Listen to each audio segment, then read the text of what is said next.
వంగవీటి మోహన రంగా అనే వ్యక్తి పేద ప్రజల కోసం పోరాడిన వ్యక్తిగా నాకు తెలుసు. కానీ అప్పటి డీజీపీగా ఉన్నటువంటి రామ్మోహన్ రావు మాత్రం ఆయన్ని ఓ మాఫియా లీడర్ అన్నారు. ఇవాళ ఆయన ఏదో పెద్ద నిజాయితీ పరులాగా మాట్లాడతాడు ఆయన రామ్మోహన్ రావు గారు. వంగవీటి మోహన రంగాన్ని చంపింది ఎవరు, చంపించింది ఎవరు, ఏం చెప్తారు మీరు? రంగా గారి హత్యలో ముఖ్య పాత్రధారులు ఎవరన్నా ఉన్నారు అంటే హత్య జరుగుతుందని తెలుసు నాకు అని చెప్పాడు. ఒక డీజీపీగా ఆ స్థానంలో కూర్చొని నువ్వు చేయవలసింది ఏంటి? రక్షణ కల్పించాలి కదా. రంగా గారి హత్య తదనంతరం కొన్ని వందల మంది చనిపోయారు. వాళ్ళందరి మరణాలకి నువ్వే కారకుడివి, నీకే ముద్ర వేయాలి.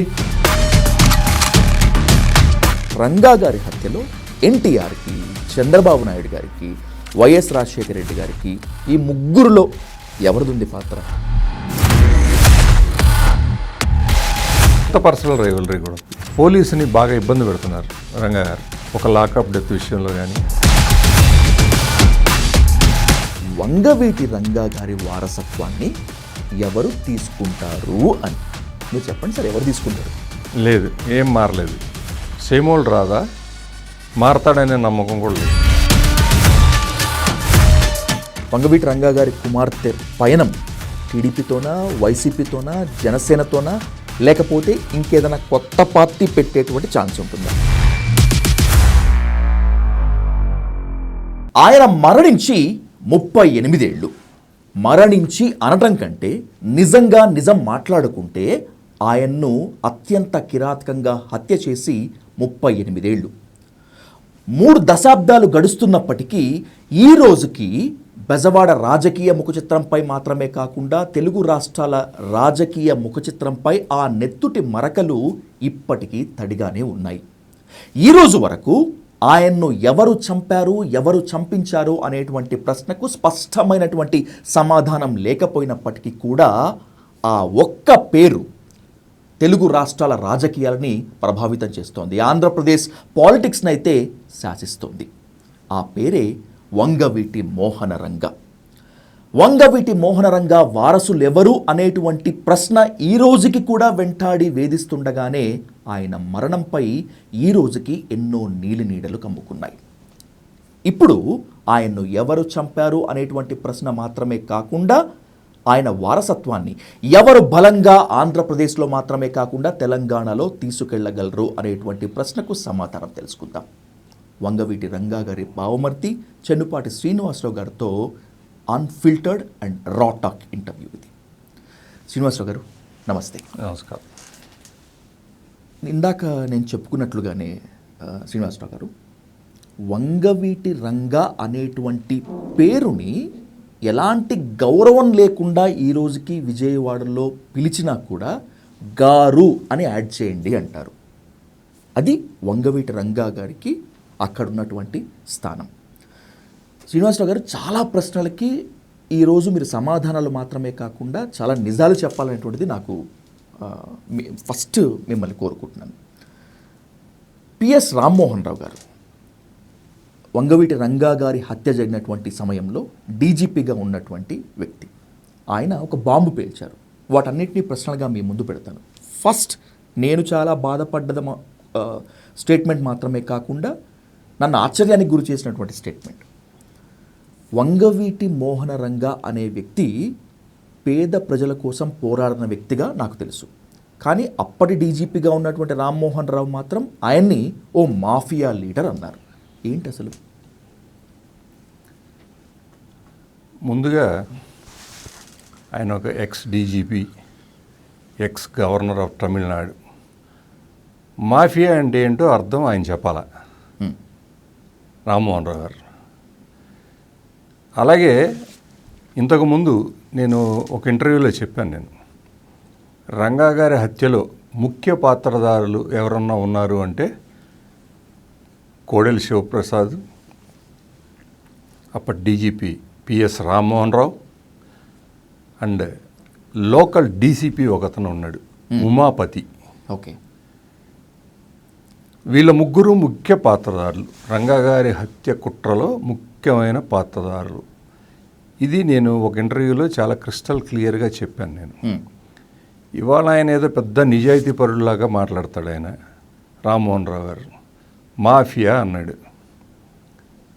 మాఫియా అంటే నాకు తెలిసి ఎక్స్టార్షన్ చేసేవాళ్ళని, బ్లాక్మెయిల్ చేసేవాళ్ళని, బెదిరించి భూ కబ్జాలు చేసేవాళ్ళని మాఫియా లీడర్లు అంటారు నాకు తెలిసి. మరి ఇంకా వేరే అర్థం ఏమైనా ఉందేమో నాకు తెలియదు. ఈ మూడిట్లో ఏదన్నా, ఈ మూడు కాక అదనంగా ఇంకా ఏమన్నా అర్థాలు వస్తే అలాంటి కార్యక్రమాలు ఏమన్నా రంగా గారు చేశారా? చేయలేదే. ఈ రోజుకి రాష్ట్రం అంతా అడిగితే అదే చెప్తారు. ఆయన ఏదన్నా చేశాడంటే పేద ప్రజల కోసం పాటుపడ్డాడు, పేద ప్రజలకు న్యాయం చేయడానికి రోడ్డెక్కి అనేక ఉద్యమాలు చేశారు. ఈ క్రమంలో ఇదే డీజీపీ రామ్మోహన్ రావు ఒక మాఫియా అనే ముద్ర వేయగలడు, ఒక రౌడీ షీటర్ అనే ముద్ర వేయగలడు. ఎందుకంటే పోలీస్ కదా, వాడి చేతిలో అధికారం ఉంది, వాడు ఏ ముద్ర అయినా వేయగలడు. ఆ రోజున అది వేసాడు, రౌడీ అని చెప్పని. అంటే ఒక పేదవాడికి న్యాయం చేయడానికి పోరాటం చేస్తే రౌడీ అవుతాడా? ఆయన చనిపోయింది ఎలా చనిపోయారు? పేద ప్రజలకి ఇళ్ల పట్టాలు ఇమ్మని చెప్పి నిరాహార దీక్షలో కూర్చుంటే చంపారు. ఎగ్జాక్ట్లీ. దాన్ని రౌడీజం అంటారా? దాన్ని మాఫియా అంటారా? సింపుల్గా ఆయన్ని హత్య జరుగుతుందని తెలుసు నాకు అని చెప్పాడు. ఒక డీజీపీగా ఆ స్థానంలో కూర్చొని నువ్వు చేయవలసింది ఏంటి? రక్షణ కల్పించాలి కదా. అదేమంటే ఏదో రైతులు ఉద్యమం ఉంది, ఆ రైతుల ఉద్యమం కోసం పోలీసులందరినీ అక్కడ తరలించారంట. ఇక్కడ రక్షణ కల్పించడానికి ఎవరూ లేరంట. అనంతపురంలో 10 మంది పోలీసుల్ని కాపలా పెట్టే ఫోర్స్ లేదా విజయవాడ పోలీస్ డిపార్ట్మెంట్లో? ఒక్క పోలీసు లేడే అక్కడ. ఆ అసాసిన్స్ టీంని ఎవరు లీడ్ చేసింది? ఎవరు? ఆ రోజునున్న డీసీపీ ఉమాపతి లీడ్ చేశాడు. నువ్వు కోడెల శివప్రసాద్ ఎక్కడ ఉన్నారు? కోతవేడు దూరంలో పోలీస్ కంట్రోల్ రూమ్లో కూర్చుని ఆర్గనైజ్ చేయలేదా మీరు? Sir, sorry to ask you, ఈ ఉమాపతి కూడా కమ్మ సామాజిక వర్గానికి చెందిన వ్యక్తేనా? అవును. ఓకే, అవును.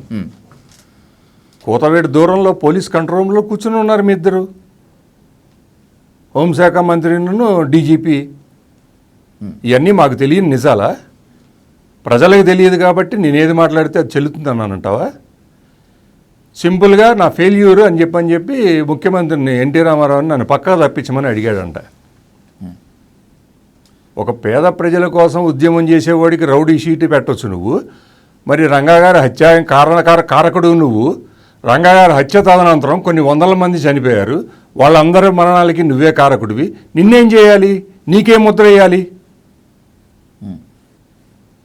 సమాధానం చెప్పగలవా నువ్వు దీనికి? నేను మీ మీడియా ద్వారా అడుగుతున్నా, ఈ పిఎస్ రామ్మోహన్ రావుని. ఇప్పుడు నేను అడిగిన ప్రశ్నలన్నిటికీ నువ్వు సమాధానం చెప్పగలవా? దమ్ముంటే చెప్పు.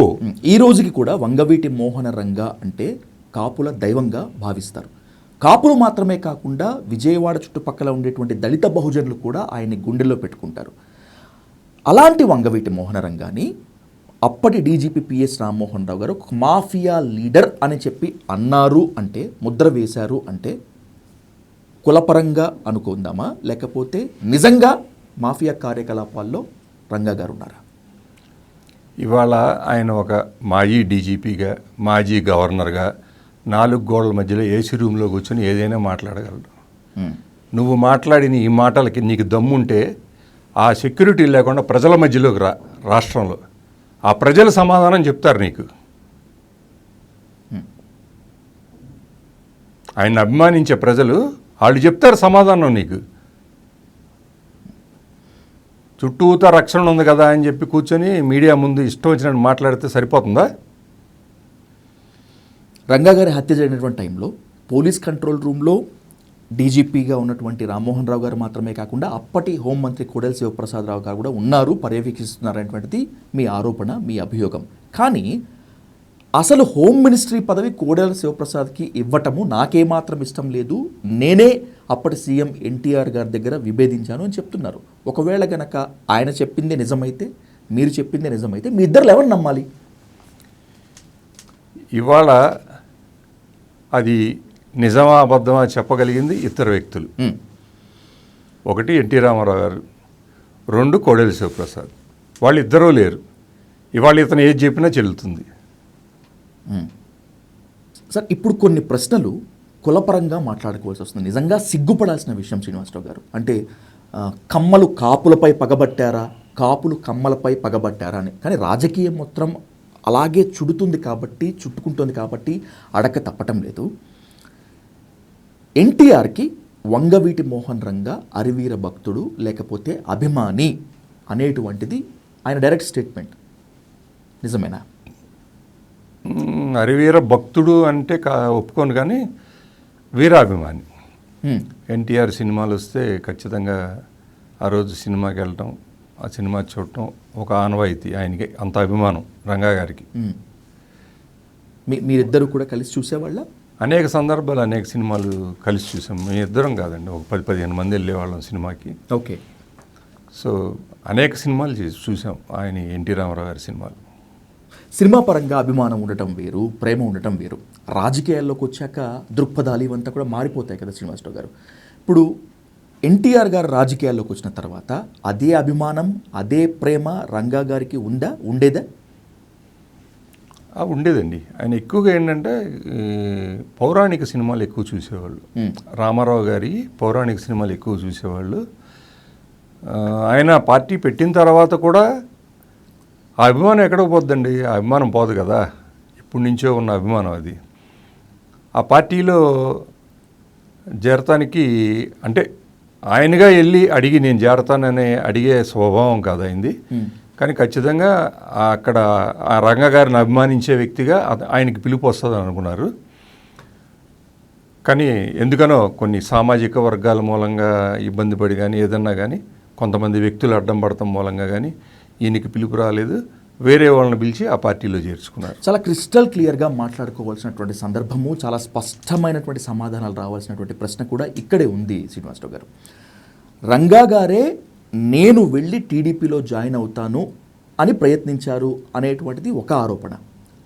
వంగవీటి మోహన్ రంగా అంతటి వ్యక్తి టీడీపీలో జాయిన్ అవ్వటానికి వచ్చినా కూడా ఎన్టీఆర్ గారు చేర్చుకోలేదు అనేటువంటిది రెండో ప్రశ్న. ఈ రెండింటికి సమాధానాలు ఏంటి? రెండు అబద్ధాలేనండి. చేరటానికి వెళ్ళింది అబద్ధమే, రామారావు గారు తిరస్కరించింది అబద్ధమే. నేను చెప్పా కదా మీకు, ఆయనగా వెళ్ళి వ్యక్తిగతంగా నేను పార్టీలో చేరతాననే స్వభావం కాదు. పిలుస్తారని ఆశించిన మాట వాస్తవం. ఓకే. ఎందుకంటే మరి ఆ చుట్టుపక్కల జిల్లాల్లో ఎన్టీఆర్ గారిని అంతగా అభిమానించే వాళ్ళు ఎవరు ఉన్నారంటే రంగా గారే.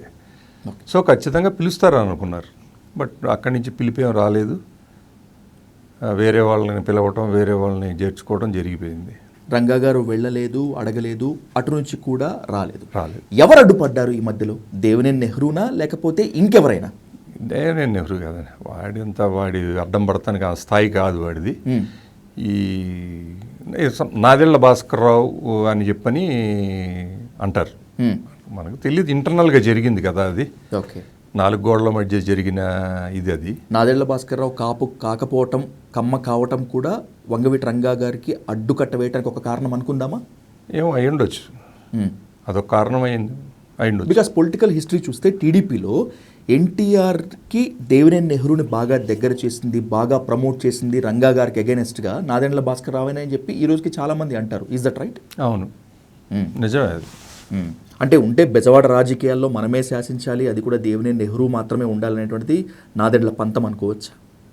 వ్యక్తి కంటే కూడా కులం శాసించాలి, కులం డామినేట్ చేయాలనే ఉద్దేశం అయి ఉంటుంది భాస్కర్రావు గారికి. దేవినేని వంగవీటి కుటుంబాల మధ్య పచ్చగడ్డి వేయకపోయినా కూడా బగ్గుమంటుంది అని ఈ రోజుకి చాలామందికి తెలుసు. కానీ ఎక్కడ ఈ రెండు కుటుంబాలకి మధ్య అసలు స్పష్టమైన వివాదం ఎక్కడ స్టార్ట్ అయిందంటే ఏమంటారు శ్రీనివాస్ గారు? వివాదం ఏం లేదండి. యాక్చువల్గా ఆ కుటుంబం వాళ్ళ బ్రదర్స్ని, రంగా గారి బ్రదర్ చేరదీయటం, వాళ్ళకి చదువుకుంటానికి సహాయం చేయటం, ఆ తదనంతరం వాళ్ళని ఒక స్టూడెంట్ ఆర్గనైజ్ చేశారు రంగా గారు బ్రదర్ రాధా గారు, యునైటెడ్ ఇండిపెండెన్స్ అని.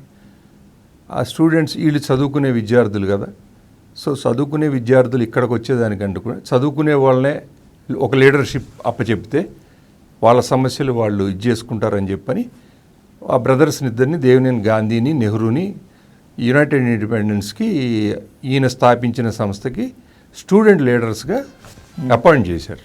ఆ తదనంతరం పూర్తిగా స్టూడెంట్ ఆర్గనైజేషన్ యునైటెడ్ ఇండిపెండెన్స్ వీళ్ళ మీద నడిచేది. ఏ ఉద్యమం చేసినా, విద్యార్థులు ఉద్యమం చేసినా ఈ బ్రదర్సే ముందుండి లీడ్ చేసేవాళ్ళు. ఏదైనా మంచి చెడు సహాయం సహకారం కావాలంటే రంగా గారి తదనంతరం ఆ తర్వాత రాధా గారు చనిపోవటం, రంగా గారి లీడర్షిప్ రావడం, రంగా గారి సహాయం తీసుకోవటం, అట్లా రంగా గారికి వాళ్ళు కూడా విద్యార్థి దశలో చేదోడు వాదోడుగా ఉన్నారు. ఆ తదనంతరం ఇక వాళ్ళు ఆ వాపు చూసి బలుపు అనుకుని దూరం జరిగిపోయారు. ఓకే. దూరం జరిగిపోయి వాళ్ళు సొంతంగా ఒక సంస్థ స్థాపించుకుని ఆ సంస్థ నడుపుకుంటా ఇక దీంట్లో కొద్దిగా శత్రుత్వం ఏర్పడటం, ఇంకా తర్వాత జరిగిన ఇవన్నీ మీకు తెలిసినవి. రంగా గారి అనుచరుల్లో కీలకమైనటువంటి ఈ శోభనాద్రి అనే వ్యక్తిని దేవినేని గ్రూప్ మర్డర్ చేయటం ద్వారా రంగా గారి ఫ్యామిలీకి దేవినేని ఫ్యామిలీకి మధ్యలో చాలా పెద్ద ఇష్యూ స్టార్ట్ అయింది అనేటువంటిది ఒక ఆరోపణ. నిజమేనా? దానికన్నా ముందుకు ఉంచాలి? లేదండి, దానికంటే ముందు నుంచే రైవలరీ ఉంది. ఓకే. వాళ్ళు స్టూడెంట్ ఎలక్షన్స్ అప్పుడు వాళ్ళ మీద ఇటు సైడ్ నుంచి దాడి జరగటం, తర్వాత దానికి కౌంటర్గా అటు సైడ్ నుంచి వాళ్ళు కొంతమంది మీద దాడి చేయటం, ఇవన్నీ జరిగిన తర్వాత స్వయంగా మధ్యలో కర్ణాట రామ్మోహన్ రావు గారు అనే ఒక సీనియర్ అడ్వకేట్ని ఆ రోజున నెహ్రూ వాళ్ళు రంగా గారి దగ్గరికి పంపించడం, రంగా గారికి కూడా సన్నిహితుడు ఆయన పంపించి రాజీ పడదాం, ఇంకా గొడవలు వద్దన్నా అని చెప్పి ప్రపోజ్ చేయటం, దానికి రంగా గారు కూడా యాక్సెప్ట్ చేయటం, రాజీ జరిగింది. ఇక ఫర్దర్గా ఏ గొడవలు జరగకూడదు, ఏదన్నా డిఫరెన్సెస్ ఏమైనా వస్తే మాట్లాడుకుని సార్ట్అవుట్ చేసుకుందాం అనే ఒక అండర్స్టాండింగ్కి వచ్చారు.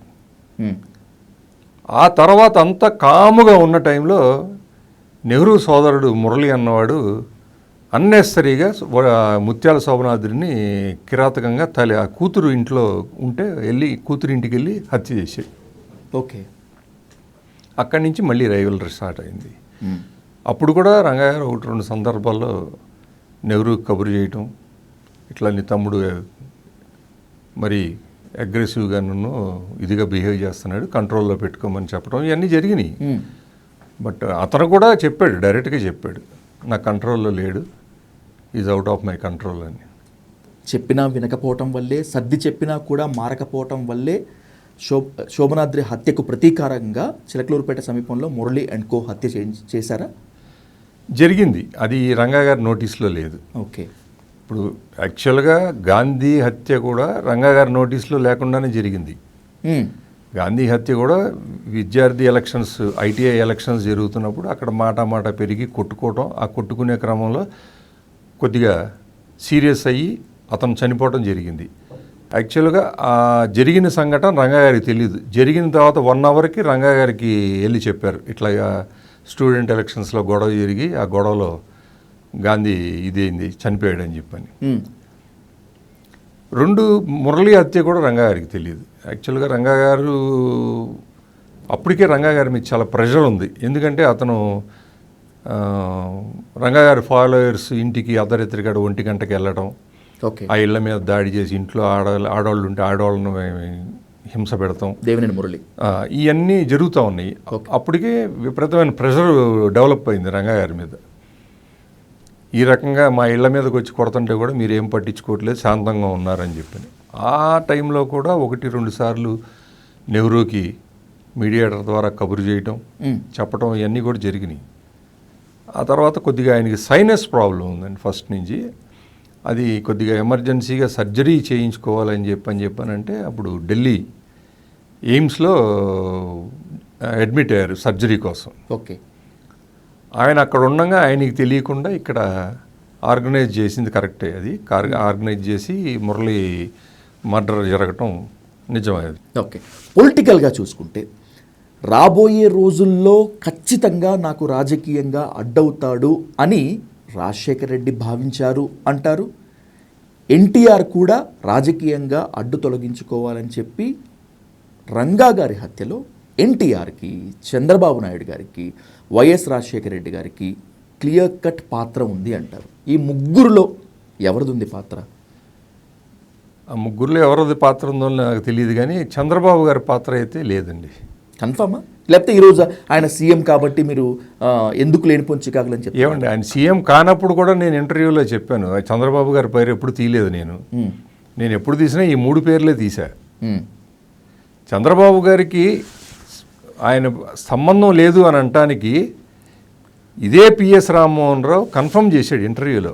అవును అవును, దేవినేని నెహ్రూ అనేవాడు దగ్గుబాటి వెంకటేశ్వరరావు ఫాలోయరు, దగ్గుబాటి వెంకటేశ్వరరావు చెంచా, చంద్రబాబు గారికి అసలు సంబంధం లేదని చెప్పని. ఇది ఈ విషయం నాకు తెలుసు. ఓకే, డే 1 నుంచి తెలుసు. దేవినేని నెహ్రూ అనేవాడు దగ్గుబాటి వెంకటేశ్వరరావు చెంచానే. ఓకే, చంద్రబాబు గారికి అసలు ఎప్పుడు చంద్రబాబు గారు దగ్గర రానివ్వాల. పోనీ దగ్గుబాటి వెంకటేశ్వరరావు గారి పాత్ర ఉంది అనుకోవచ్చా? అసలు నెహ్రూ గారి పాత్రే లేదన్నప్పుడు ఇంకా దగ్గుబాటి వెంకటేశ్వరరావు పాత్ర ఏముంటుందండి? మరి ఎందుకని హోంమంత్రి, అప్పటి హోంమంత్రి కోడెల శివప్రసాద్ గారి పాత్ర ఉండేటువంటి ఛాన్స్ ఉంటుంది? కాస్ట్ ఆర్ లేదన్నా పర్సనల్ రైవలరీస్ ఏదైనా ఉంటుందా? కొంత పర్సనల్ రైవలరీ కూడా ఉంది. ఏంటా వ్యక్తిగత? మీరు అన్నట్టు కులం ఒక కారణం అయి ఉండొచ్చు. పర్సనల్ రైవలరీ ఏంటంటే కొద్దిగా పోలీసుని బాగా ఇబ్బంది పెడుతున్నారు రంగా గారు. ఓకే, ఒక లాకప్ డెత్ విషయంలో కానీ, ఎగ్జాక్ట్లీ ఒక ఎస్సీ మహిళని బతుకు తెరువు కోసం పడుపు వృత్తి చేస్తుంటే ఆ అమ్మాయిని తీసుకొచ్చి గుండు కొట్టించి ఆ అమ్మాయిని అవమానించి పంపించడం, ఆ విషయంలో కానీ అలా అనేక విషయాల్లో పోలీస్ని బాగా ఇబ్బంది పెడతాం జరిగింది.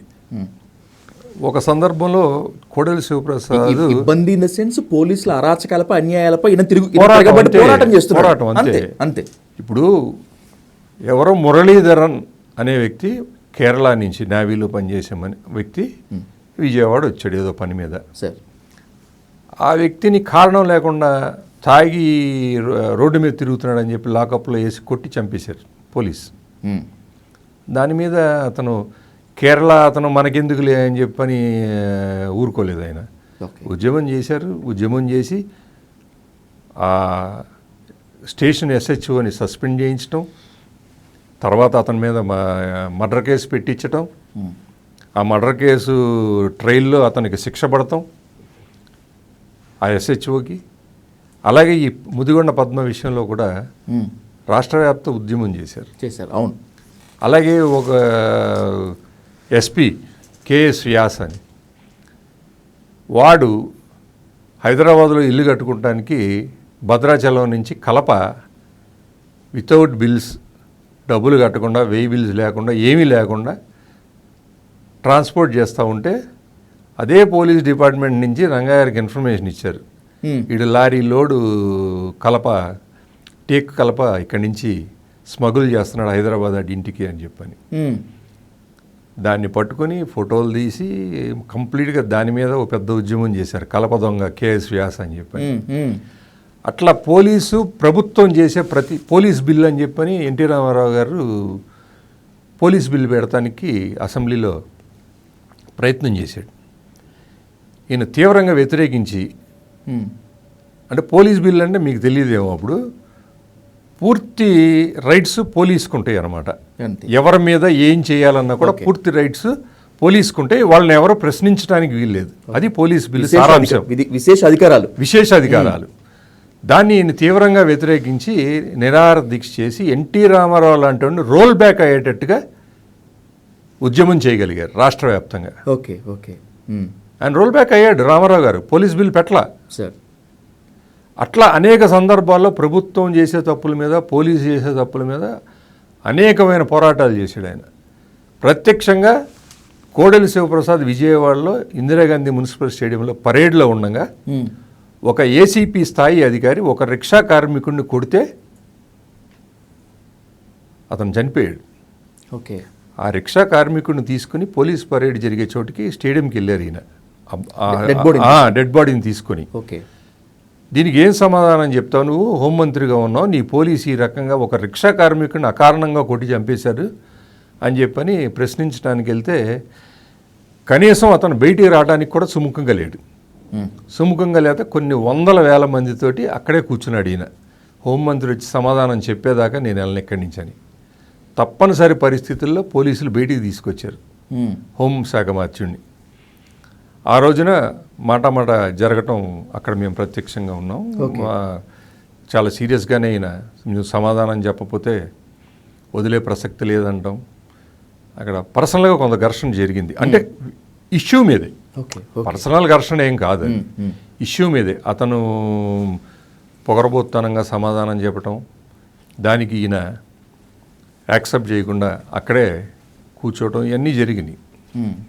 ఇంకా తర్వాత ఆ పోలీస్ ఆఫీసర్ని ట్రాన్స్ఫర్ చేయటం ఏదో జరిగింది.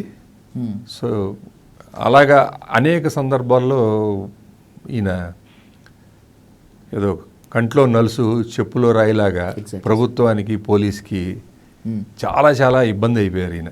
సార్, మీరు చెప్తున్నట్లు నిజంగా వంగవీటి మోహన్ రంగా గారి పైన కోడెల శివప్రసాద్కి ఆ స్థాయిలో కనుక వ్యక్తిగతంగా కాస్త ద్వేషమో అసూయ కనుక ఉంటే వీళ్ళందరినీ కూర్చోబెట్టి మాట్లాడే ప్రయత్నం కానీ, లేదు నువ్వు తగ్గు, నువ్వు ఇలా ఉండు అని చెప్పే ప్రయత్నం కానీ ఎన్టీఆర్ చెప్పలేదా? తెలియదండి. అవన్నీ వాళ్ళ ఇంటర్నల్ విషయాలు కదా, మనకు ఎలా తెలుస్తాయి తెలియదు. కానీ నేను చదివాను పుస్తకంలో, మన హరిరామ్ జోగా గారు రాసిన పుస్తకంలో చదివాను నేను. ఆయన అంటాం ఎన్టీఆర్కి తెలుసు, విషయం తెలుసు ఓకే అని చెప్పి నేను ఆయన బలంగా చెప్తాడు. మరి రంగా గారి హత్య విషయం హరిరామ్ జోగా గారు జరుగుతుందని తెలుసా? జరుగుతుందని తెలుసు, ఆయన ఆపలేదు. అందుకే నేను ఆయన హత్య తర్వాత క్యాబినెట్లో నుంచి రిజైన్ చేసి బయటకు వచ్చేసాను నేను అని చెప్పని ఆయన పుస్తకంలో స్వయంగా రాశారు కదా హరిరామ్ జోగా గారు. సార్, రంగా గారి కాంగ్రెస్ ఎంట్రీ పైన కూడా ఒక క్వశ్చన్ ఉంది. టీడీపీలో ఎంట్రీ లేకపోవటం వల్లే టీడీపీకి గట్టి పోటీ ఇచ్చేందుకు కాంగ్రెస్లో జాయిన్ అయ్యారా, లేకపోతే మొదట్లో వద్దన్నటువంటి కాంగ్రెస్ అధిష్టానమే మళ్ళీ మీరైతే బాగుంటుందని రంగా గారిని ఇన్వైట్ చేశారా? కాంగ్రెస్ పార్టీలో చేరతానని కూడా రంగా గారు ఎప్పుడు వెళ్ళలేదండి. జలగం వెంగళరావు అడ్డుకున్నాడు అవన్నీ చెప్తారేమో కానీ ఎప్పుడు కాంగ్రెస్ పార్టీలో చేరదామని వెళ్ళటం, ఎవరిని అడగటం కూడా ఏం జరగలేదు. ఓకే. ఇండిపెండెంట్గా పోటీ చేశారు. ఇండిపెండెంట్గా పోటీ చేసినప్పుడు కోరి సైకిల్ గుర్తు తీసుకున్నాడు ఆయన. ఇండిపెండెంట్గా గెలిచారు. టీడీపీకి చెక్ పెట్టాలన్నా లేకపోతే టీడీపీ మీద ఉన్నటువంటి ప్రేమతోట సైకిల్? అసలు అప్పుడు టీడీపీ లేదు కదండి. 81లో జరిగిన ఎలక్షన్స్లోనే అనేది. ఆయన ఏరుకోరి సైకిల్ అంటే ఎక్కువ ఆయన సైకిల్ మీదే తిరిగేవాడు. సామాన్యుడి సింబల్ కాబట్టి ఆయన తిరగటం కూడా సైకిల్ మీద తిరిగేవాడు. ఆయన సైకిల్ వేసుకునే తిరిగేవాడు. ఆయన ఈ బ్రదర్ చనిపోకముందు సైకిల్ షాప్లోనే పనిచేసాడు. Okay okay. ఒక కొత్త సైకిల్ షాప్ ఉంటుంది కదా, సైకిల్స్ అసెంబుల్ చేస్తారు కదా. అవును అవును. అక్కడ ఆ షాప్లో పనిచేసేవాళ్ళు. ఆయన ఎక్కడికి వెళ్ళినా సైకిల్ వేసుకునే తిరిగేవాడు. ఆ అభిమానం కావచ్చు, ఆయన పోటీ చేసినప్పుడు ఇండిపెండెంట్గా సైకిల్ గుర్తు తీసుకున్నాడు ఆయన 81లో. 83లో కదా, 82లో కదా తెలుగుదేశం పుట్టింది, సైకిల్ గుర్తు తీసుకుంది. అవును సార్, అవును. సో కాంగ్రెస్ పార్టీలో చేరడానికి ఎప్పుడు వెళ్ళలేదండి. ఆయన బలం చూసి కాంగ్రెస్ పార్టీ ఆహ్వానించింది చేరమని. కానీ జలగం వెంగళరావుకి రంగా గారికి ఎక్కడ డిఫరెన్స్ వచ్చిందంటే, రంగా గారు సిటీ కాంగ్రెస్ ప్రెసిడెంట్గా ఉండగా శిరీష్ రాజు కంప్లైంట్ చేశాడు ఓకే వెంగళరావు గారికి. అప్పుడు వెంగళరావు గారు పార్టీ వ్యతిరేక కార్యక్రమాలకు పాడుపడుతున్నాడు రంగా అని చెప్పని సస్పెండ్ చేశాడు పార్టీ నుంచి. సస్పెండ్ చేస్తే అప్పుడు పీడబ్ల్యూ గ్రౌండ్స్లో సామూహిక నిరాహార దీక్ష అని చెప్పని రంగా గారిని అభిమానించే అభిమానులు, కాంగ్రెస్ కార్యకర్తలు మొత్తం కూడా ఒక మాస్ హంగర్ స్ట్రైక్ స్టార్ట్ చేశారు పీడబ్ల్యూ గ్రౌండ్లో. బహుశా చరిత్రలో అంత మాస్ హంగర్ స్ట్రైక్ ఎప్పుడు జరిగి ఉండదు ఎక్కడా కూడా. దాంతో వెంగళరావు దిగొచ్చి విజయవాడ వచ్చి ఆంధ్రరత్న భవన్లో కూర్చొని రాజుగారు నేను రంగా గారిని కూర్చోబెట్టి రాజీ చేసి రంగా గారిని వర్కింగ్ ప్రెసిడెంట్గా, శిరీష్ రాజుని ప్రెసిడెంట్గా హానరబుల్ ప్రెసిడెంట్గా పెట్టి ఒక కమిటీ ఫామ్ చేసి కాంగ్రెస్ కమిటీ వెంగళరావు దిగి వచ్చాడు రంగయ్య గారి దగ్గరికి. వెంగళరావు అడ్డుకోవటం ఏం లేదు. శిరీష్ రాజు పెట్టిన కంప్లైంట్స్ మీద పార్టీ వ్యతిరేక కార్యక్రమాలు చేస్తున్నారని చెప్పి సస్పెండ్ చేశాడు. ఓకే సార్, వంగవీటి రంగా గారిని చంపిన పార్టీ, చంపించిన పార్టీ అని చెప్పి ఈ రోజుకి మీరెన్నిసార్లు చెప్పినా నేనెన్నిసార్లు మాట్లాడినా కూడా టీడీపీ మీద ఆ ముద్ర అయితే ఉంది. ముఖ్యంగా ఆయన తనయుడు రాధా వెళ్ళి పార్టీలో జాయిన్ అయిన తర్వాత ఈ ఇష్యూ బాగా రేస్ అయింది. మళ్ళీ అడుగుతున్నాను, వంగవీటి రంగా గారి హత్యకు టీడీపీకి అసలు ఏమాత్రం సంబంధం లేదా? సంబంధం లేదని ఎట్లా అంటాను నేను. ఇప్పుడు అందులో పాలు పంచుకుంది స్వయాన అప్పుడు ప్రభుత్వం, టీడీపీ ప్రభుత్వం ఉంది. ఓకే. పిఎస్ రామ్మోహన్ డీజీపీ, కోడెల శివప్రసాద్ హోంశాఖ మంత్రి, ఉమాపతి అన్నోడు local DCP, deputy commissioner of police. మరి ఇంతమంది ప్రభుత్వంలో ఉన్న వ్యక్తులు పాత్ర ఉంటే టీడీపీకి సంబంధం లేదు అని అంటే అది హాస్యాస్పదంగా ఉంటుంది. ఎగ్జాక్ట్లీ. టీడీపీలో ఉన్న కొంతమందికి సంబంధం ఉంది, కానీ చంద్రబాబు నాయుడు గారికి అయితే ఏం సంబంధం లేదు. ఆయనకైతే 100% లేదు. అది నేను చెప్పగలను అంటే ఎందుకు చెప్పగలను అంటే నేను చెప్తున్నా కదా, ఫస్ట్ నుంచి కూడా దేవినేని నెహ్రూ అనేవాడు Daggubati Venkateswara Rao follower, staunch follower. Okay. So Chandrababu గారికి మీకు తెలిసిందే అప్పుడు రాజకీయం, దగ్గుబాటిదో గ్రూపు, చంద్రబాబు గారిదో గ్రూప్. మేము అప్పటి నుంచి రాజకీయాల్లో ఉన్నాం కాబట్టి మేము చాలా కీన్గా అబ్జర్వ్ చేసేవాళ్ళం. ఇద్దరిది 2 గ్రూపులు. సో చంద్రబాబు గారికి సంబంధం ఉందని ఎలా చెప్తారు మీరు? ఈ రోజుకి చాలా మంది వాళ్ళిద్దరికే మొన్నటిదాకా సఖ్యత లేదు కదా. నిజమే. నేను దగ్గుబాటి గారు అడిగాను ఈ మాట, అడిగాను, ఆయన దాన్ని చెప్పారు. నిజమే, భేదాభిప్రాయాలు ఉన్న మాట వాస్తవమే, దాన్ని కాదనలేను, బట్ సఖ్యత అయింది అని చెప్పి.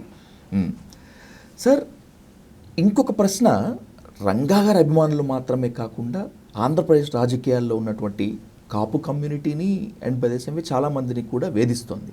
అదే వంగవీటి రంగా గారి వారసత్వాన్ని ఎవరు తీసుకుంటారు అని మీరు చెప్పండి సార్. ఎవరు తీసుకుంటారు? ఆయన్ని అభిమానించేవాళ్ళు, ఆయన అడుగుజాడలో నడిచేవాళ్ళు ప్రతి ఒక్కళ్ళు వారసులే. నిజమే. ఇది పొలిటికల్గానో లేకపోతే మామూలుగా మనం మాట్లాడుకోవడానికైనా బాగుంటుంది, కానీ బయలాజికల్ వారసత్వం అయితే ఉంటుంది కదా. వంగవీటి రాధ ఎన్నో ఎక్స్పెక్టేషన్స్ కుప్పకూలిపోయాయి. ఇప్పుడు మళ్ళీ పెరుగుతున్నటువంటి ఎక్స్పెక్టేషన్స్ కుమార్తె ఆశా గారి మీద. ఏంటి ఇప్పుడు వీళ్ళిద్దరి మధ్యలో వైరం ఉంటుందా? వీళ్ళిద్దరూ కొట్టుకుంటారా? లేకపోతే వీళ్ళిద్దరూ రంగా గారి ఆశయాలను తీసుకెళ్తారా?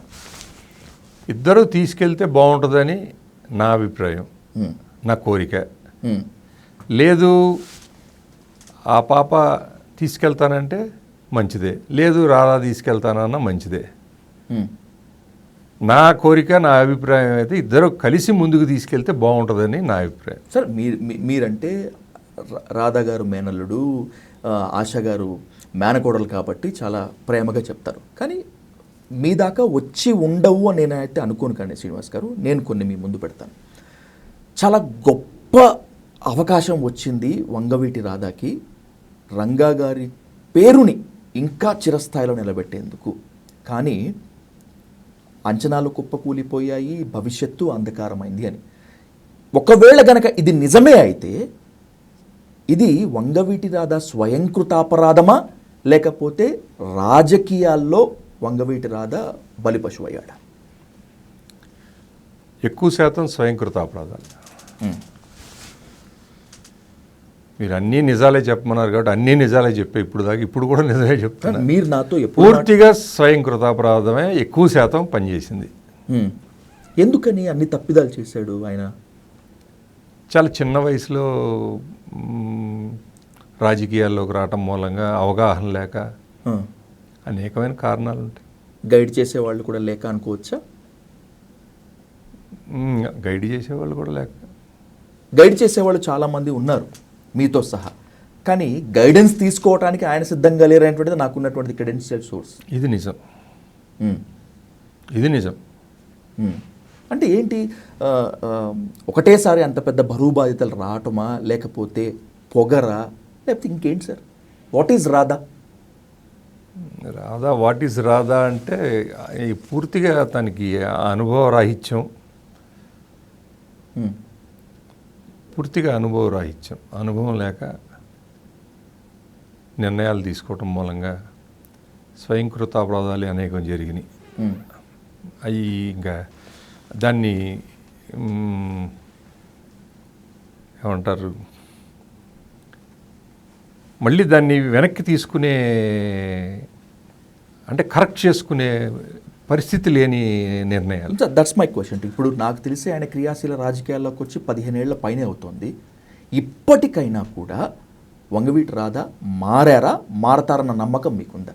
ఎందుకు ఈ ప్రశ్న అడుగుతున్నానంటే, రంగా గారి ఆశయాల్ని తీసుకెళ్లి ఏకైక వ్యక్తి రాధా అని నమ్మినటువంటి ఎందరో వ్యక్తులు ఇప్పుడు ఆయన్ని విభేదిస్తూ ఆయన నుంచి దూరం అయిపోవటం నాకు ప్రత్యక్షంగా చాలా తెలుసు.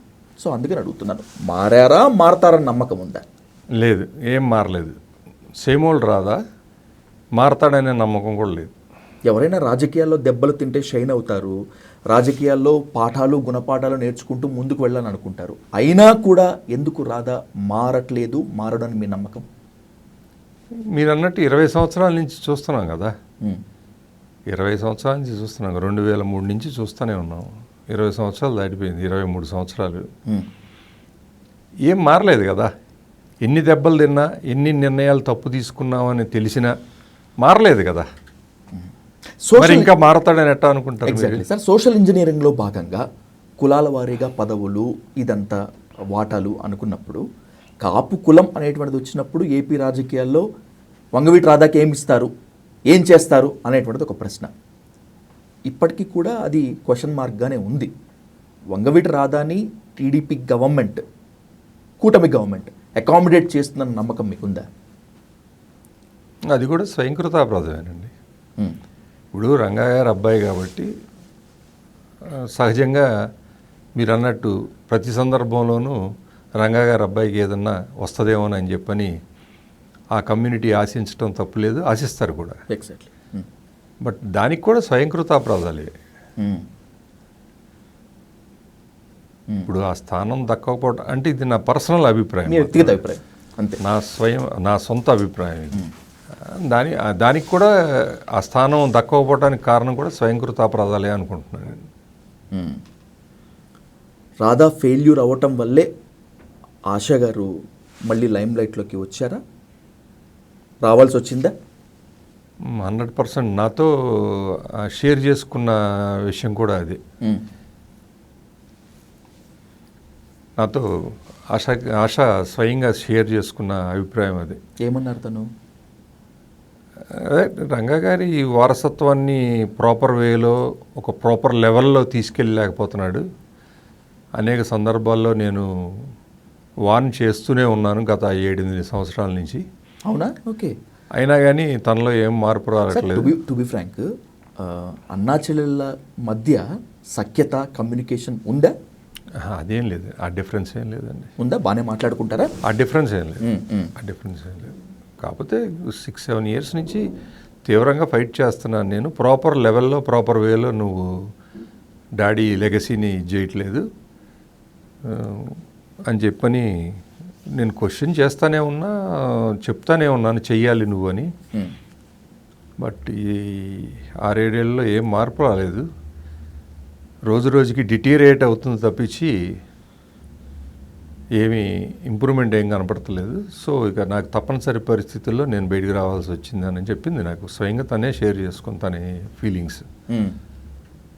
ఓకే, పెద్దవాళ్ళ గైడెన్స్ అయితే రాధా తీసుకొని మాట వాస్తవము, దానివల్లే దెబ్బతిన్నాడు అనేటువంటి మాట ముమ్మాటికి వాస్తవం. ఇది ఎవరు ఒప్పుకోకపోయినా కూడా. సార్, యాజ్ ఎ మేనమామగా, ఒక రాజకీయాలని చూస్తున్నటువంటి వ్యక్తిగా ఆశ ఆ గైడెన్స్ తీసుకుంటారా? షైనప్ అవుతారా తను? అడుగుతుంది అప్పుడప్పుడు కొన్ని కీలకమైన నిర్ణయాలు తీసుకోవాల్సి వచ్చినప్పుడు అడుగుతుంది, ఇలా జరుగుతుంది, ఇలా ఏం చేయమంటావు అని చెప్పని అడుగుతుంది. మనకున్న అనుభవంతో మనం చెప్పే సలహా సరైన సలహా అని నేను అనుకుంటున్నాను. అవ్వచ్చు అవ్వకపోవచ్చు, అది వేరే విషయం. నాకు తోచిన సలహా నేను చెప్తున్నాను. తను పొలిటికల్గా ఎంట్రీ ఇచ్చినటువంటి క్షణం నుంచి ఈ రోజు వరకు నేను తనని ఫాలో అవుతున్నాను. ఎందుకంటే రాధా అప్ని ఫాల్ని చూసినటువంటి వ్యక్తిగా శ్రీనివాస్ గారు, మీకు నమ్మకం ఉందా రంగా గారి ఆశయాలని, రంగా గారి అభిమానుల ఆశయాలని, కాపు జాతి ఆకాంక్షలని ఎంతో కొంత తను నిలబెడుతుంది అని హార్ట్ఫుల్గా ఇవ్వాలి నాకు ఆన్సర్ దీనికి. కాపు జాతి అంటే నేను ఒప్పుకోను, కానీ రంగా గారిని అభిమానించే వాళ్ళు అనేక రకమైన కులస్తులు ఉన్నారండి, అనేకమైన మతస్థులు ఉన్నారు. ఈ రోజుకి ఇప్పటికీ ఈ రోజుకి ఆయన్ని గుండెల్లో పెట్టుకుని ఇళ్లలో ఫోటోలు పెట్టుకుని దండం పెట్టుకునే వాళ్ళు అనేక కులాల వాళ్ళు, అనేక మతాల వాళ్ళు ఉన్నారు. వాళ్ళందరినీ ఒక తాటి మీదకి తీసుకొచ్చి రంగా గారు అంత కాకపోయినా సిన్సియర్గా ఆ ప్రయత్నం ఆశ చేస్తుందనే నమ్మకం నాకుంది. ఈసారి జరగబోయేటువంటి సార్వత్రిక ఎన్నికల్లో రంగా గారి వారసురాలిగా ఈ ఇద్దరిలో ఎవరో ఒకరు ఖచ్చితంగా కాపు సామాజిక వర్గాన్ని నడిపించి తీరాల్సిందే అని నాకు తెలిసినటువంటి ఆ సామాజిక వర్గం పెద్దలు, మిత్రులు చాలామంది అంటున్నారు. ఏంటి సార్ అసలు మీ ఆలోచన ఏంటి, ఆశా గారి ఆలోచన ఏంటి, రంగారాధ మిత్రమండలి ఆలోచన ఏంటి? వంగవీటి రంగా గారి కొడుకుగా కూతురుగా ఎప్పుడూ కూడా ఆయన అభిమానించే వాళ్ళు వాళ్ళిద్దరితోటి ఉంటారు. రాధాతోటి ఉంటారు, ఆశాతోటి ఉంటారు. ఎందుకంటే ఆ రంగా గారి ఆ మహానుభావుడు పిల్లలు కాబట్టి ఎప్పుడూ నిలబడతారు. నాతో కూడా చాలామంది అన్నారు, బికాజ్ ఎందుకంటే రాధా ప్రూవ్ చేసుకోలేకపోయారు కాబట్టి ఇక ఉన్నది ఆమె ఒక్కతే, ఆమె కాస్త విలువలు పాటిస్తోంది అనేటువంటి నమ్మకం అయితే ఉంది అంటున్నారు. అలాగనేం కాదు కానండి, అందుబాటులో ఉంటుంది. ఎవరన్నా ఒక పిలిపిస్తే స్పందిస్తుంది. అలాగా అందుబాటులో ఉండటం మూలంగా ఎక్కువ మంది ఆబ్వియస్గా వస్తారు కదా. అందుబాటులోనూ రెస్పాండ్ అయ్యే పర్సన్స్ దగ్గరికి, లీడర్ దగ్గరికి పబ్లిక్ రావడం సహజం కదా. అది వంగవీటి రంగా గారి కుమార్తె పయనం టీడీపీతోనా, వైసీపీతోనా, జనసేనతోనా, లేకపోతే ఇంకేదైనా కొత్త పార్టీ పెట్టేటువంటి ఛాన్స్ ఉంటుందా? ఈ ప్రశ్నలన్నీ మీరు రంగా గారి అమ్మాయిని ఆశాకిరణ్ అడగాలి. మీరు మేనమామ కదండి సార్, మీతో మాట్లాడుతూ ఉంటుంది కదా. అసలు కనీసం మాట్లాడినా ఇప్పుడు నిర్ణయం తీసుకునే సమయం కాదు కదా. ఇప్పుడు దాకా ఏం నిర్ణయం తీసుకోవాలి నాకు తెలిసి. ఓకే, ఒకవేళ ఏమన్నా నిర్ణయం తీసుకుంటే చెప్తుందేమో. తీసుకోపోయే ముందు ఈ రకంగా నేను నిర్ణయం తీసుకోవాలనుకుంటున్నానని చెప్తుందేమో. డెఫినెట్గా చెప్తుందని నమ్మకం ఉంది నాకు. సార్, 2 ప్రశ్నలతో ముగిస్తాను శ్రీనివాస్ గారు. ఇవి చాలా కీలకమైనటువంటి ప్రశ్నలు, ఖచ్చితంగా మీరు క్లియర్ కట్గా సమాధానం చెప్పాలి. 3 నెలలకో 6 నెలలకో సంవత్సరానికో ఏదో ఒక వివాదం లేకపోతే ఏదో ఒక లీక్ లాంటి వార్తలు వస్తూ ఉంటాయి. దానికి ముందు కొంతమంది మాట్లాడారు, ఇప్పుడేమో రామ్మోహన్ రావు గారు మాట్లాడారు, రేపు ఎవరు మాట్లాడతారో తెలీదు రంగా గారి హత్య గురించి. అంటే ఏంటి, అయోమయంలో పడేయటానికైనా రంగా గారి హత్య గురించి మాట్లాడుతూ ఉంటారు, లేకపోతే దీని ద్వారా రాజకీయ ప్రాబల్యం కానీ, రాజకీయ అవసరాలు కానీ, స్వలాభం కానీ ఏమన్నా నెరవేర్చుకునేదానికి ఛాన్స్ ఉంటుందా?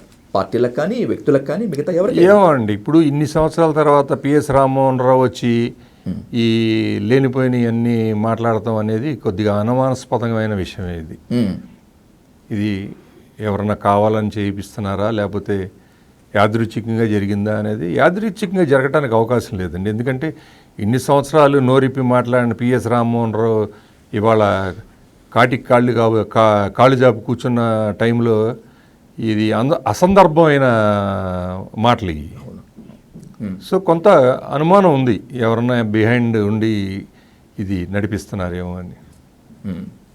So the last and most important question, Ranga గారి ఆశయాల్ని సాధించటానికి, ప్రజలపై రంగా గారికి ఉన్నటువంటి ప్రేమను నిలబెట్టడానికి కేవలం రంగా గారి వారసులే అంటే వంగవీటి రాధానే లేకపోతే ఆశా గారే పనికి వస్తారా, లేకపోతే రంగా రాధా మిత్ర మండలి నుంచి ఇంకెవరైనా ముందుకు వచ్చేటువంటి ఛాన్స్ ఉంటుంది? మీకు మొదట్లోనే చెప్పాను, మీకు రంగా గారిని అభిమానించే ప్రతి ఒక్కళ్ళు రంగా గారి వారసులే. ఎవరైనా ఆ వారసత్వాన్ని ముందుకు తీసుకెళ్ళచ్చు. ఎప్పుడు కూడా రంగారాధా మిత్ర మండలి నుంచి ఒక వ్యక్తి రాజకీయాల్లో నిలబడాలి, రాజకీయాల్లో డిసైడింగ్ ఫ్యాక్టర్గా ఉండాలి, క్లియర్ కట్గా మాట్లాడుకుంటే ఎంపీ అభ్యర్థిగానో లేకపోతే ఎమ్మెల్యే అభ్యర్థిగానో ఉండాలని ఎప్పుడు అనుకోలేదా? లేదు, ఎప్పుడు అనుకోలే. ఇక ముందు అనుకునే ఛాన్స్ ఉంటుందా? లేదు. చెప్పాక రాజ్యాధికారం కావాలని కోరుకునే వ్యక్తులు కాదు మిత్రమండలాన్ని. రాజ్యాధికారం ఎప్పుడు కోరుకోవాలి, ఆ కుటుంబానికి అండగా నిలబడాలనే కోరుకుంటారు తప్పించి రాజ్యాధికారం కోసం ఎప్పుడు కోరుకోలేదు, ప్రయత్నించలేదు. వంగవీటి రంగా గారి అభిమానులు మాత్రమే కాకుండా కాపు సామాజిక వర్గంలో కూడా చాలా మందిని వెంటాడుతున్నటువంటి ప్రశ్న, కలగా మిగిలిపోతుందేమో అన్న భయం. ఎస్పెషల్లీ కృష్ణా జిల్లాకు వంగవీటి మోహన్ రంగా గారి పేరు పెట్టాలి అని ప్రభుత్వాలు దీన్ని కన్సిడర్ చేశాయా, చేయదలుచుకోవట్లేదా, ఏంటి అసలు? దీని గురించి మనం మాట్లాడాలంటే గత ప్రభుత్వంలో జిల్లాలు బైఫర్కట్ చేసిన గత ప్రభుత్వం సార్ జగన్మోహన్ రెడ్డి హయాంలో ఆ ప్రభుత్వంలో జిల్లాలను విభజించినప్పుడు 13 జిల్లాల్లో 10 జిల్లాల నుంచి కొన్ని లక్షల రిప్రజెంటేషన్స్ వెళ్ళినాయి ప్రభుత్వానికి. ఏదో ఒక జిల్లాకి రంగా గారి పేరు పెట్టమని చెప్పని. ఓకే, దాన్ని కనీసం అది ఏదైనా కావచ్చు, కృష్ణా జిల్లాని మాత్రమే కాదు, కృష్ణా జిల్లాని అడగల, ప్రతి జిల్లాలోనే ఇచ్చారు. ఓకే, ప్రతి జిల్లాలోనే ఇచ్చారు రిప్రజెంటేషన్స్. కొన్ని లక్షల రిప్రజెంటేషన్స్ వెళ్ళినాయి, రంగా గారి పేరు ఏదో ఒక జిల్లాకి పెట్టండి అని. కానీ గత ప్రభుత్వం కనీసం దాన్ని దీంట్లోకి తీసుకోవాలా, కన్సిడరేషన్లోకి తీసుకోవాలా. ఓకే సార్, చాలా మరి పొగరమోత్తనం అనుకోండి, ఇంకేదన్నా అనుకోండి, దాన్ని ఆ దిశగా ఒక్క క్షణం కూడా ఆలోచించినట్టు అనిపించలేదు ప్రభుత్వం. ఓకే, అయితే ఇప్పుడు మీ ఛానల్ ద్వారా ఈ కూటమి ప్రభుత్వానికి నేను స్వయంగా విజ్ఞప్తి చేస్తున్నా. కృష్ణా జిల్లాకి రంగా గారి పేరు పెడితే ఆయన్ని అభిమానించే ప్రతి ఒక్కళ్ళు, ముఖ్యంగా కాపు సామాజిక వర్గం, అందులో ఉన్న ఉపకులాలు చాలా ఉన్నాయి, తూర్పు కాపు, తెలగ, బలిజ, ఒంటరి, ఈ కులాలన్నీ కూడా ఈ నిర్ణయం తీసుకుంటే ఈ కూటమి ప్రభుత్వానికి జీవితకాలం అండగా ఉంటారని చెప్పి నాకు ప్రగాఢమైన విశ్వాసం, నమ్మకం. అంటే ఇప్పటికే కృష్ణా జిల్లా 2-3 భాగాలుగా విడిపోయింది శ్రీనివాస్ గారు. ప్రధానమైనటువంటి భాగము ఎన్టీఆర్ కృష్ణా జిల్లా అని ఉంది. ఇప్పుడు ఆ కృష్ణా జిల్లాని, అంటే ఎన్టీఆర్ గారి పేరు తీసేసి రంగా గారి పేరు పెడతారా, పెట్టే సాహసం చేస్తారా అనేటువంటిది మీకుందా? అది తీయమని మేము అడగట్లేదండి. ఓకే, ఇప్పుడు కృష్ణా జిల్లా ఉంది, ఇప్పుడు 2 భాగాలుగా ఉంది కదా. ఒక భాగానికి ఎన్టీఆర్ జిల్లా అని పెట్టారు, రెండో భాగానికి రంగా గారి పేరు పెట్టొచ్చు కదా. దట్స్ మంచి ప్రతిపాదన అది. ఓకే, ఎన్టీఆర్ గారి పేరు తీయమని మేమేలా చెప్తాం, తప్పు కదా. చాలా మంది మిస్అండర్స్టాండ్ చేసిన ఛాన్స్ ఉంటుంది. లేదు ఎన్టీఆర్ గారి పేరు తీసేసి రంగా గారి పేరు పెట్టమని చెప్పి పొరపాటును కూడా అలాంటి తప్పిదం మేము చెయ్యము. ఓకే, రెండో భాగమైన కృష్ణా జిల్లాకి రంగా గారి పేరు పెట్టమంటున్నాం. పెడితే ఖచ్చితంగా నేను చెప్పినట్టు ఆయన అభిమానించే ఇతర కులాల వాళ్ళు, ముఖ్యంగా ఈ సామాజిక వర్గం కూటమి ప్రభుత్వానికి జీవితకాలం శాశ్వతంగా అండగా నిలబడతారు. మై స్ట్రేట్ క్వశ్చన్, నిజం మీరు చెప్పింది వాస్తవం. వంగవీటి మోహన్ రంగా గారి పేరు ఇప్పుడు రెండో భాగంగా ఉన్నటువంటి కృష్ణా జిల్లాకి మాత్రమే కాకుండా మిగతా జిల్లాలకి పెట్టినా కూడా అన్ని సామాజిక వర్గాలు ఏ ప్రభుత్వం అయితే ఆ పని చేస్తుందో ఆ ప్రభుత్వానికి పట్టం కడుతుంది, గుండెల్లో పెట్టుకుంటారు. నేను కూడా ఒప్పుకుంటాను. కానీ చేస్తాయా ప్రభుత్వాలు? నమ్మకం ఉందా మీకు? నమ్మకం ఉంటుంది, నమ్మకం ఉండాలి, నమ్మకం ఉండాలి. నమ్మకం లేకుండా జీవితం ఉండదు. నమ్మకం ఉండాలి, నమ్మాలి. మీ ద్వారా ఆ ప్రతిపాదన ప్రభుత్వాలకు చేరాలని ఖచ్చితంగా అది చేస్తే రంగా గారి అభిమానులు మొత్తం అంతా కూడా హ్యాపీగా మీరు ఈ ప్రతిపాదన మీ ఛానల్ ద్వారా ప్రభుత్వానికి, ప్రజల దగ్గరికి కూడా తీసుకెళ్లాలని కోరిక. తప్పనిసరి. సార్, ఇప్పుడు మనం మాట్లాడుకున్నటువంటి సమయానికి ఈ వివాదం మాత్రమే ఉంది శ్రీనివాస్ గారు. కానీ రాబోయేటువంటి రోజుల్లో, అంటే ఏపీ సార్వత్రిక ఎన్నికల్లో రంగా గారి అభిమానులు and by the same way Ranga గారి ఫ్యామిలీ, ముఖ్యంగా కాపు సామాజిక వర్గం వాటా, ప్రాతినిధ్యం అనేటువంటిది అత్యంత కీలకమైన అంశాలుగా నిలబడబోతున్నాయి. అప్పుడు మళ్ళీ మీతో కూర్చుంటాను. అప్పుడు రాజకీయ పరిణామాలపైన మళ్ళీ డిసైడ్ చేస్తాను. Thank you so much Srinivas garu. Thank you.